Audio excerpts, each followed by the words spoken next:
Today on Triflix, we get cinematic.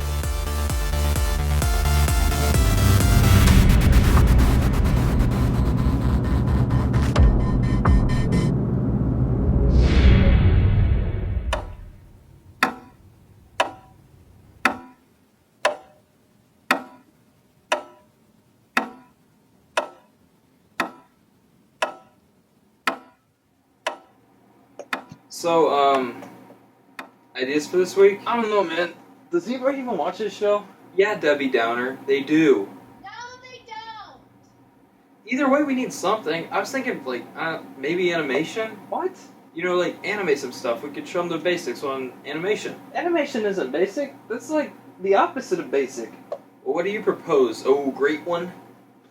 Whatever. Where are you going? Dude, seriously, we aren't finished yet. We gotta finish this up. Where are you going? Ugh. No, what's going on? Stop that! Turn it off, dude. It's cinematic shots. You said Seriously? you wanted basics. This is as basic as it gets. No. Why not? This is my show, and I said no. Being lame. You're lame. You're both lame. She's right, you know. Whatever, I mean, just turn it off. your clone last episode, so she's right. Whatever. Wrong switch! Alright guys, today we're going to learn how to make your film look cinematic. Let's go. Alright guys, let's go ahead and get started. On my timeline I have the edited clip that you saw inside the video. We'll go ahead and from the start you can see that this part is unedited. The chair is fairly yellow, there's no color grading, I don't have a letterbox. And we'll go ahead and play that out. No, what's going on? Stop that!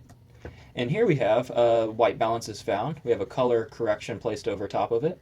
We also have a letterbox which makes it appear widescreen. So let's go ahead and dive into starting a new project. If you're using anything other than Final Cut Pro, go ahead and go about your normal way of starting a new project. And make sure your frame rate, before you go ahead and hit your OK down at the bottom, make sure your frame rate's at either 23.98 or 24. It's more based on preference at this point because they are so close. I prefer to go with 23.98 in my opinion. It gives a more stylistic appeal, while others may choose 24. From here, we're going to go ahead and drop our media in the timeline. Go ahead and I'll zoom in. And inside of this video, everything has a yellow tint to it. The very first step we're going to take, after we get our footage selected, we'll hit balance color. If you're using any other program, it's called white balancing, I'm sure. But once you find your color, we can go ahead and apply color correction. And we'll pull up the color board.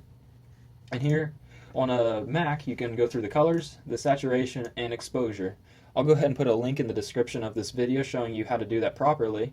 But for today's preferences, I'll go ahead and go through the Mac presets. I went ahead and made one earlier today called Cinematic Friday. Applying that. Once that's finished up, we can go ahead and apply letterboxes. Online you can find them already preset, but I prefer to do them myself just to make sure that I get them specifically the way I want them for my video. And I can always adjust them myself. So now we have this blank box right over top. I used a custom black. You can find any black image online. Throw that over top if you don't have a template already. And we're going to go ahead and go from the top on the cropping of it. Go ahead and go all the way down until you find a good medium for yourself or for your video. It's very stylistic. For myself in this video, I prefer to go with a 630. And you're going to go ahead and copy that. And once that pastes down, you should have 2 bars now. You can go ahead and move that up in the Y direction, 630 units. Now you have a very good widescreen, and from here you can always go ahead and play with it. Just remember, whenever you change your crop from the top down, you want to go ahead, so 661, we're going to go ahead into the other bar and change that Y to 661. Now, this is an extremely basic way to make your video look more professional, but it's also one of the quickest ways. These simple techniques will make a huge difference in your video overall. So to recap, we're going to have 24 frames per second to start the video. Whenever you record your video, I highly suggest recording your shutter speed anywhere between 1/40 to 1/50. This will give you a good motion blur, making your video look more cinematic and less realistic, because movies aren't necessarily realistic. The way we see things in real life are not the way we perceive them in a movie. Widescreen and letterboxing. Over the top of the screen, we'll have the letterbox. Color corrections. One other thing that I want to point out is if you're doing a shot that includes a lot of movement and it doesn't look smooth already, you can actually go ahead in Final Cut Pro. We'll go ahead and I'll show you how to do that. We'll hit Stabilize right here. And Stabilize will smooth your shot if there is any movement. I shot this on a tripod, so there wasn't. But if you do, it's a very useful tool. And Automatic will smooth out the entire thing in all directions, the X and Y. We have Inertia and Smooth Cam. So here we can smooth it out in, I believe, the X and Y, and it'll keep the movement if the camera is going to the left in the X direction and then it switches up in the Y direction, it would smooth out and go in a 45 degrees in between the two and then round itself back out to the ending point. Both are very stylistic. I prefer to go with Automatic just because it does most of the process for me. And the very last thing I want to cover is depth of field.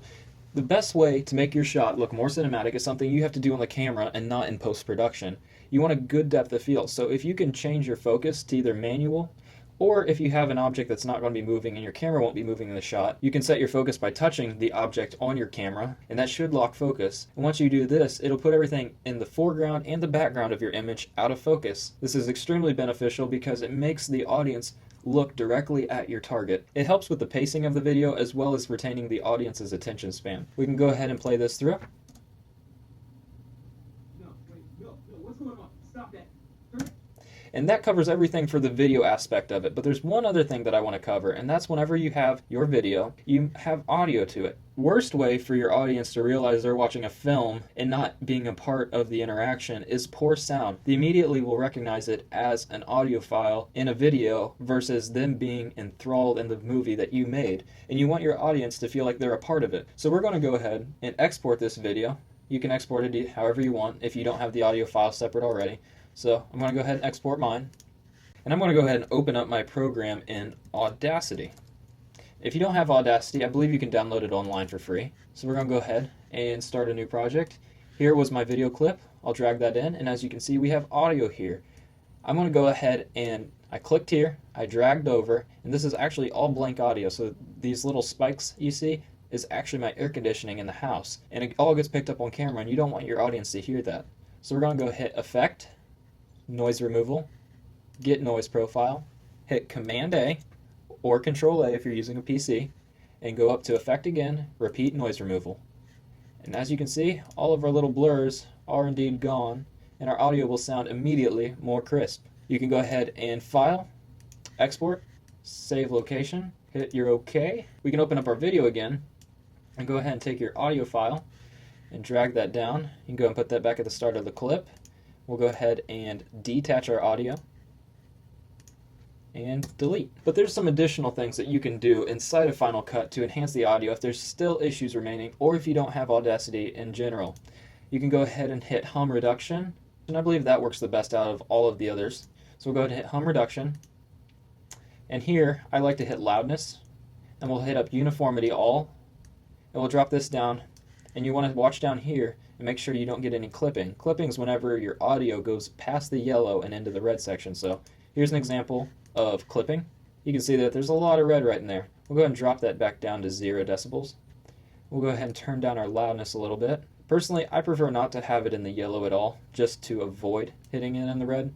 And our uniformity, what that's going to do is make sure all of our volumes level. So as I'm talking, I don't have too much range as far as talking really loud and talking really soft. It'll go ahead and even it all out for us. If there's background noise, like what we just removed, say you don't have Audacity and you want to remove it, you can go and hit background noise. I find that if you have it up too high, you lose a lot of your vocals, so I like to drop it down to about 7%, and that seems to work the best, and as you can see, it actually drops down some of my audio files that were just in the yellow a moment ago. And that concludes how to make your video more cinematic in just a couple steps. Sponsor time! I want to personally thank AndyCar Design for all the sick logos they provided us with, as well as design help. AndyCar Design, best design on this side of the Mississippi. Alright guys, well that concludes today's episode. I hope you enjoyed it and you guys are able to utilize these tips and techniques. If you guys end up using them in a video, let me know by sending me a link in the comment section below. If you guys have suggestions for next week's episode or questions that I can answer on Tuesday, leave those in the comment section below. You can also send them to me on Twitter. If you like this video, let me know by liking this video, and if you want to see more like it, let me know by subscribing to my channel. As always, keep working hard.